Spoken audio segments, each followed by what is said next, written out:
Hello, Thomas. Thanks again for your time. Hi, Gary. Why Chelsea? Why not? I mean, there was the opportunity. There's one of the biggest clubs in the world, in the most competitive league of the world. It was the moment, and it felt like we should absolutely not miss the chance to be part of the Chelsea family and to compete for titles with the best managers and the best teams. So that was a pretty easy choice. Does it concern you at all the club's reputation for getting rid of managers quite quickly? Yes and no, but on this level where I'm absolutely grateful that I can work on this level, it's like this. If you sign in for Chelsea, you sign in for the hunger of titles. You sign in for being absolutely competitive in every competition you play. I'm totally aware of that. Yeah, it is like you said, but it does not scare me. We have big ambition. Me myself, I have biggest ambitions.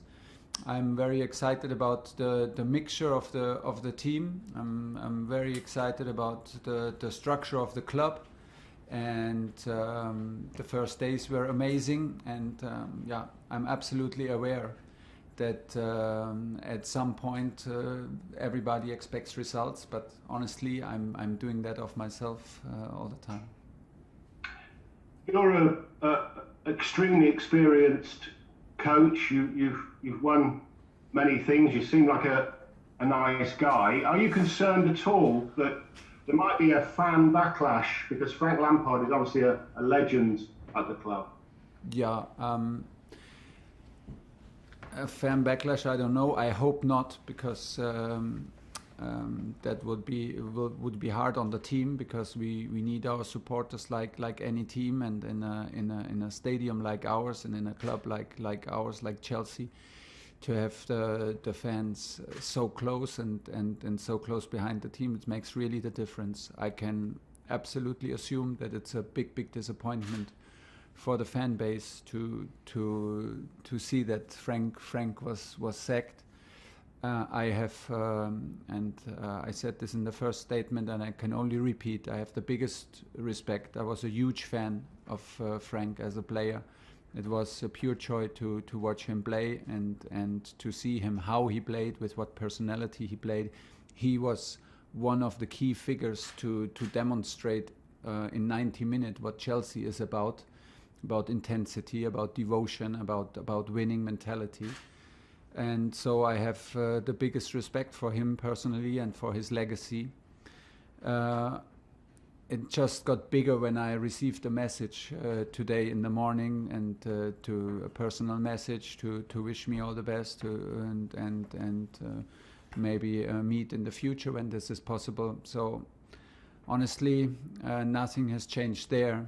But in the last 72 hours, the club made clear to me that this is not my fault, clearly not my fault, and I cannot change the situation for him. The decision was made, and I was handed the opportunity. But I mean what I say, like before. Just a final question from me, if I may. Obviously, there's a little bit of a time to go now before transfer window closes on Monday evening. From what you've seen so far, are there any gaps that you need to fill in the squad? No, and it's hard to judge for me right now, because we have now one game, 2 training sessions. I'm very happy with what I see so far, with both trainings and the game yesterday, the performance, the attitude, and the talent and potential. I think we have, the squad is not too big. Right now we have N'Golo Kante came back today, so we have 22 players plus the goalkeepers. That is, regarding our program with 3 competitions, absolutely not too much. I have the feeling that right now is the guys deserve to be trusted, and I want to trust everybody. If a possibility comes along that we all agree on making us stronger right away, and okay, we will not hesitate, I'm sure, but it's not like we have the absolute need to do something. Absolutely not. Moose, Talk Sport Radio. Hi Thomas, how are you? Nice to meet you. Hi, I'm fine. You're the 5th German manager to manage in the top 5. I look at some of the others. David Wagner was successful with what he did with Huddersfield. Yeah. Obviously, we've had Jurgen Klopp massively successful, Daniel Farke successful at Norwich. What for you is going to be success at Chelsea? Well, in the end, and the club makes this very clear, in the end at Chelsea, it is about results. It is about results for us as managers. We always try to bring in performance, to bring in like develop players, to improve players, to increase their value, like also as seen as strong performances. And but in the end, like I said, I'm very realistic. I'm in a club whose DNA it is to win and to win, go for trophies. And I'm here to challenge every trophy we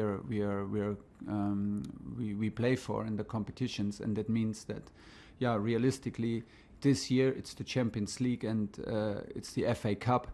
To speak now about the Premier League title there are too many teams in between us. This is not realistic, and we will just lose the focus if we start here. But our job is also about relations in the club, and relations, of course, with the team, and to push everybody to the limit. And success is also to make the stadium happy. People should be excited to come to Stamford Bridge. People should be excited to watch our team. People should be excited and feel that the team plays with a special kind of energy and atmosphere. These are also the soft points of success. But in the end, we don't need to talk around a lot. At Chelsea, you play for trophies and titles. Do you think it's coincidence that you're German and that Chelsea need to get the best out of Timo Werner and Kai Havertz? Or am I being very cynical if I sit here and say that's one of the reasons why you were chosen, because Christian Pulisic, but mainly those two? Yeah, hopefully they talk. If it's like this, then that means they talked good about me, no? I'm not sure, but maybe it was not the biggest disadvantage in this moment. Maybe is that people can rely on that. I love to work with young guys. I love to work with guys from the academy, and we have a lot of Chelsea boys here in this squad, and we will push them to the limits. Yeah, but it was, like I said also yesterday, it was a bit strange. I step up for the first time in the middle of a season, one day before a match, and you do the first meeting, and you already know 4, 5, 6, 7 players. Because of course maybe they're German, maybe I have worked already with them or at least spoken with them, so that made it a bit easier for me. But hopefully there were some other reasons than just my nationality to be coach now. Last one, Moose, please. Last one. I don't know if it's true, so it may not be true, but I read somewhere as a young boy, your favourite club in the Premier League in England was Tottenham Hotspur. Is that right? Oh, you're really digging deep, huh? No, I just yeah. No, but I want to be very honest, because we played the EuroLeague game with Dortmund in Tottenham, and everybody there was very friendly, and I just explained it. When I was young, there was no daily match live on the TV. There was no daily match live from Bundesliga. So what I could actually see was 1-2 minutes every 4 weeks, and suddenly a club like Tottenham Hotspur came across in our sports broadcaster once every 4 weeks. So suddenly I heard the name Tottenham Hotspurs, which was very sounded like a big adventure, and gave me a big advantage on playing with my friends, because they had no idea where that club was. So. And I talked about that story, and I was young and needed the money. Huh? No, but I was young, but it's that was one of my first experiences. I did not even know that it's a club from London, But now I'm absolutely aware that I work for the big rivals, and you can be very, very sure that we do everything to beat them next week. John Southall. Hi Thomas, John here from the BBC. Nice to meet you. How challenging is it to take over a club and a challenge like this in the middle of a season, especially a season like this where there are so many games coming up in a short space of time? Yeah. You might not get the time you would like on the training ground? Yeah, big challenge, because it is like you say, and we miss the supporters and we miss the energy. But it's not only the supporters that we miss. We miss also, for me, it's crucial to create a certain a special atmosphere and a bond on a daily basis here at Cobham training ground in the dressing room. But due to the COVID situation, we have a social distancing rule here. So at the moment we're using three changing rooms for our team. We cannot be in the gym or everybody together at the same time. We have to, and for me we cannot do the biggest celebrations in training when we do a 6 against 6. And all these little details that you maybe normally don't talk about and don't think about, they make the difference. Like also, they can make the difference to create a certain bond and a certain glue between the players, and to create an atmosphere that you step into a dressing room and that you can really feel it, and they are choking with each other and they bond with each other and they are like arguing with each other.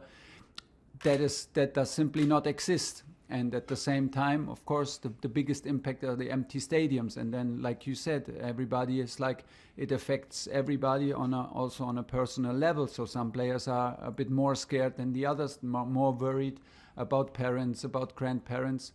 This is a huge thing to deal. And and we deal on this now and step up in the middle of a season. Yeah, but at the same time, like I said, there was no time to overthink it, and maybe that was good. And the outview on to be part of this adventure was too positive, and I was too hungry to hesitate. But it's a big challenge for sure. One more, please, John.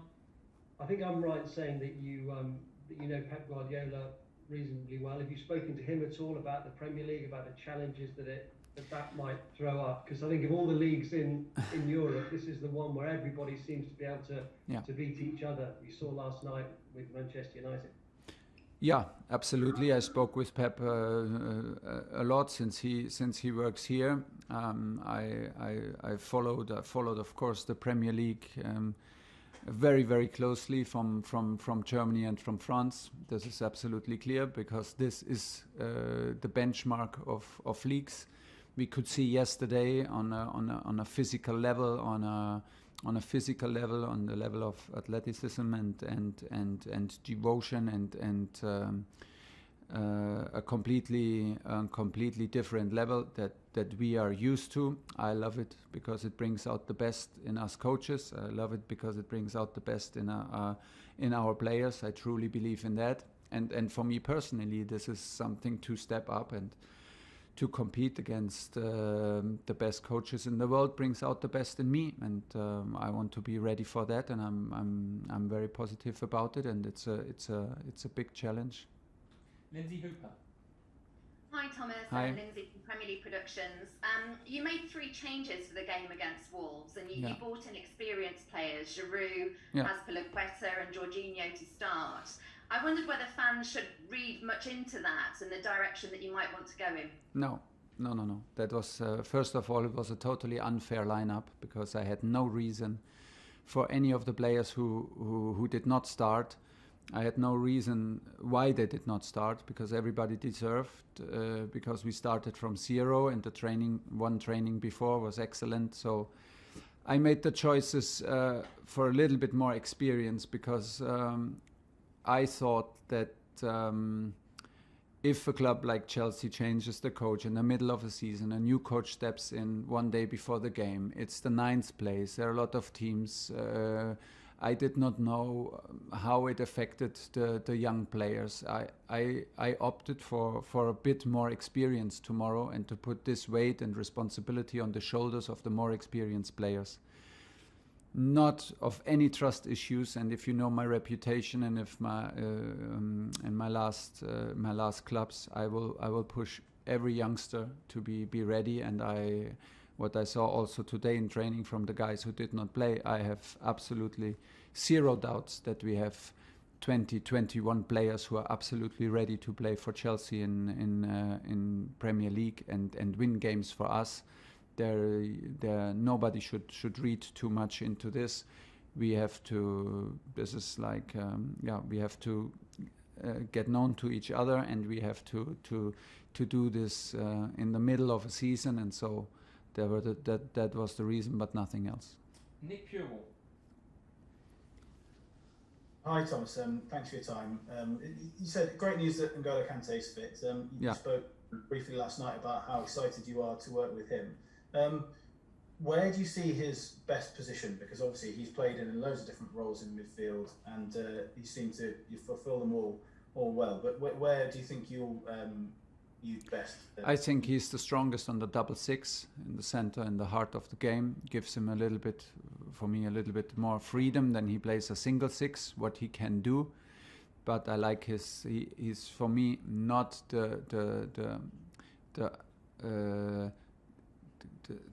his strength is not to be the to care. Turn it around. For me, he's a double six because we can use his energy, and we can use his range, his volume in his game, his ability to recuperate and recover balls everywhere on the pitch. For me, he's a guy who's a big helper for everybody, with a big potential, with a mentality of a helper, of a water carrier, but at the same time a world-class player who played a crucial role in the World Cup win for France, and that's why it's super important to have him. And for me, the double six is the best role for him, because it gives him a bit more freedom than he plays the single six, which demands a bit more discipline on the position and maybe cuts his wing a little bit, but I'm sure he could also play there. Okay, we've got time for two more in this section, then we're going to move on to the dailies and finish with Sundays. Carrie, one question for you, and then we'll go to Raphael from Germany Sky. Hi Thomas, Carrie here from beIN Sports. I have to ask you two questions in one then, apologies. Just to follow up from Lindsay's question, your assurance to fans then that the academy players that Frank has showed such faith in won't be punished. You know, Mason Mount was captain in the match before we'd started in the last 10, created more chances than any other player. There's some concern, we know it's not, that it was a punishment. Of course, we know when it's not. And I'd like to get your opinion on Billy Gilmour, because we know how much you like the metronome in defensive midfield, the Verratti style play. Everyone very excited about him as a player, some concern he could go out on loan. Your assessment of all that, please. Of Mason and Billy. Yeah. And why you chose to leave. It was just, I wanted like I said, I can only repeat, I wanted to take the weight off their shoulders. Of course, when I told them they're absolutely sure they can handle the weight, okay, I have no trust issues, but I wanted to give the responsibility in this special moment to a bit more experienced players, and have them in hand to be have them in hand to have strong guys also from the bench. There is nothing to worry about. I like what I see from Mason so far, from his personality that I get to know now since 3 days, is amazing. Such a nice guy, such a competitive guy, such a lot of talent, and the most important, every game I watched so far, he leaves his heart on the pitch. He cares for Chelsea like 100%, and he gives the 100% he has every time he plays, and this is the best basis for a big development. And I'm very, very happy to have him around, and I will not stop pushing him, and I will not stop stop guiding him, and I will not stop trusting him. This is absolutely nothing to worry about. For Billy, the same in a different personal moment for him, because he didn't play the biggest role like Mason did in the last weeks. So maybe the decision yesterday for Mason was the toughest, and we spoke about this in person. And for Billy, I have a good impression. He is a very strategic guy. The very, very high level of game understanding, very, very, very good in the first contact, very, very clever in positioning. We see if he has the physical level on highest, or if he can compete in the center of the field, in the most physical league in the world. We will see that, but he is super quick. He is super fast with his feet, super fast in decision making, and very, very, very, very good in positioning, like I said. So for me, we have right now 21, 22 field players available, play in 3 competition. There is absolutely no need that we have to get rid of players. Last question in this section, Raphael from Sky Germany. Hallo Thomas. Hallo. Danke. In welcher physischen und psychischen Verfassung haben Sie die Mannschaft am Dienstag vorgefunden? Zuletzt hatte Chelsea etwas müde gewirkt, auch vielleicht ein bisschen verunsichert. Ja. Und dann anschließend, welche Erkenntnisse konnten Sie seitdem gewinnen, auch in Hinsicht auf Ihre Pläne für Timo Werner? Also physisch, gut, das, was man dann nachher physisch sieht, hat ja oft auch seine Ursache im Psychischen, dass jemand eigentlich, dass jemand von allen Werten her fit ist, aber einfach nicht zeigen kann, gehemmt wirkt oder vielleicht einen Tick das zu sehr will oder zu verbissen ist.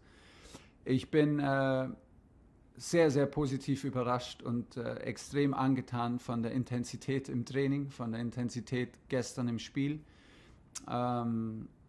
Wir konnten das Tempo halten. Wir haben extrem viele Balleroberungen im letzten Drittel gehabt, weil wir sehr, sehr intensiv und sehr aggressiv nach vorne verteidigt haben. Wir waren über 90 Minuten immer im Block. Die Abstände waren sehr, sehr eng. Darüber habe ich mich sehr gefreut und damit war ich sehr zufrieden. Auch wenn wir so im allerletzten Pass und im vorletzten Pass auf jeden Fall noch Luft nach oben haben, aber das war sehr, sehr gut.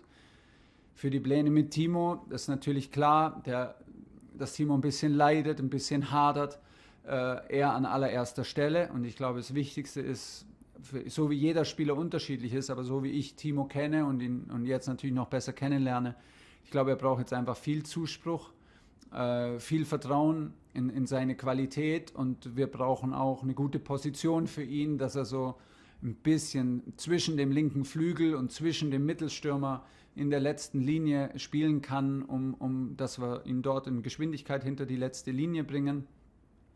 Und dafür braucht er einfach auch wieder Zutrauen und glauben, ein Lächeln und dass er sich das alles nicht zu sehr zu Herzen nimmt, dass er selber nicht trifft. Und er hat noch einen Elfmeter jetzt leider verschossen im letzten Pokalspiel. Das hilft dann natürlich auch nicht. Die Stürmer sind sensibel und brauchen Erfolgserlebnisse. Aber die Mannschaft war sehr offen, sehr positiv. Ich habe das gestern auch bei den Kollegen erwähnt. Die Jungs, die von der Bank kamen, hatten einen sehr, sehr guten Input in unser Spiel. Und die Jungs, die auch auf der Tribüne sitzen geblieben sind, ich habe sie einfach immer gehört, bei jeder Torchance, bei jedem Zweikampf mitcoachen. Die haben mitgecoacht, die haben mitgefiebert. Und das ist, ja, so simpel sich's anhört, es ist halt dann am Ende das, was du brauchst. Wenn alle nur hinten auf der Tribüne sitzen und hoffen, dass der auf der Position schlecht spielt, dann wird es nicht funktionieren. Sondern wir müssen das auf jeden Fall herstellen, dass das jeder möchte, weil er weiß, wenn wir die Ergebnisse haben, wenn alle gut spielen, geht es jedem Einzelnen auch besser.